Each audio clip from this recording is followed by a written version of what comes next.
तो बाबा ने मां से कहा, देवी असुर मार थापहि सुरन राखहि निज श्रुति जग विस्तार ही विशद जस यही राम जन्म कर। असुरों को मारते हैं जो सज्जनों को सताते हैं। थापहि सुरन, अपने द्वारा बताए गए श्रुति पुल की भगवान स्वयं रक्षा करते, क्योंकि पुल भी इन्होंने बनाया। श्रुति पुल भगवान ने बनाया। महर्षि वाल्मीकि बाबा कहते, श्रुति से तु पालक राम तुम जगदीश माया जान बनाया इन्होंने। अब राखहि निज श्रुति से, राखहि इस भाव से यश बढ़ता है। और सोई जस गाय भगत भवतर कृपा सिंधो जन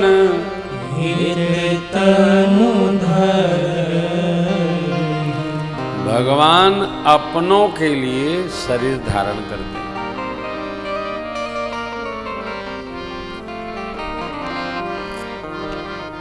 ये घटना है।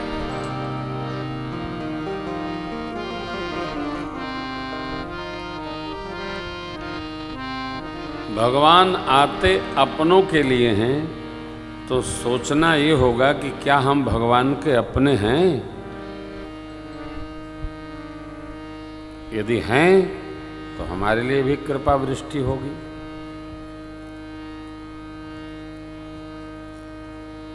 कृपा सिंधु जन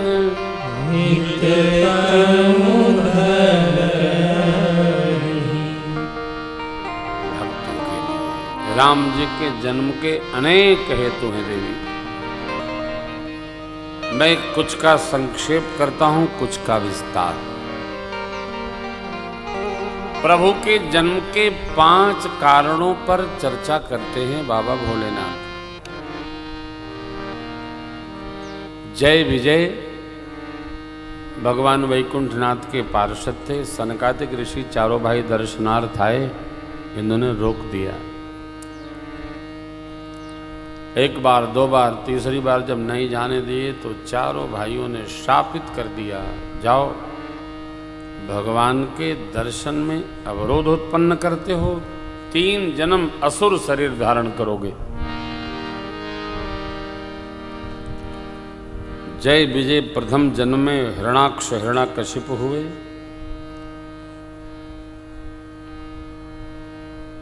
दूसरे में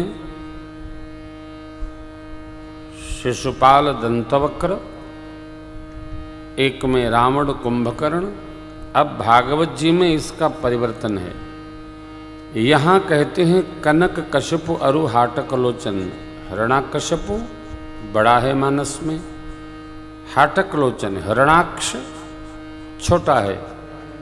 भागवत जी में उल्टा है, हिरणाक्ष बड़ा है, हिरण्याकश्यपु छोटा है। सतयुग, त्रेता, द्वापर रावण कुंभकर्ण, द्वापर में शिशुपाल और दंतवक्र।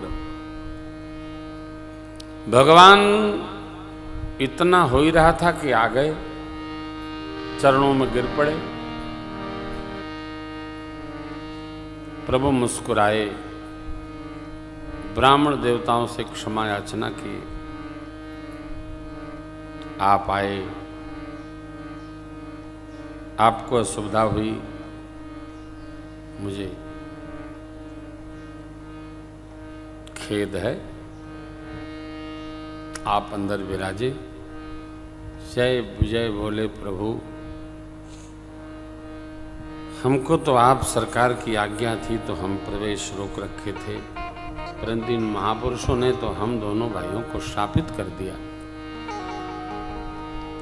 भगवान बोले, लाला चिंता नहीं करो, जितनी बार आप शरीर धारण करोगे उतनी बार मर्त्यलोक पर मैं भी शरीर धारण करके और आपको मारूंगा, तीसरे शरीर में सद्गति प्रदान करूंगा। अब कथा का सिद्धांत ये कहता है कि आसुरी वृत्ति में रमने वाले लोग भी कहीं न कहीं भगवान के पार्षद ही तो हैं, तो इन पर बहुत दुखी होने की आवश्यकता नहीं है। भगवान की रचना है, भगवान सृष्टि को समन्वित करते रहते हैं। कहीं सज्जनों को जन्म देते हैं और उसी में दो चार उत्पातियों को भी भेज देते हैं। किसी ने कथा में पूछा, महाराज भगवान उत्पातियों का एक नया शहर बना देते, सब जगह क्यों उनको छिटक रखा है, दो ठे यहाँ दो ठे वहाँ,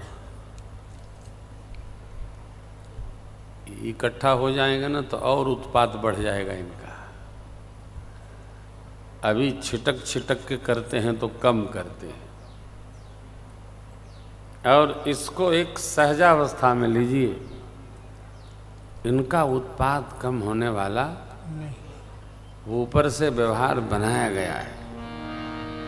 ये जहाँ रहेंगे अपनी मस्ती में ही रहते।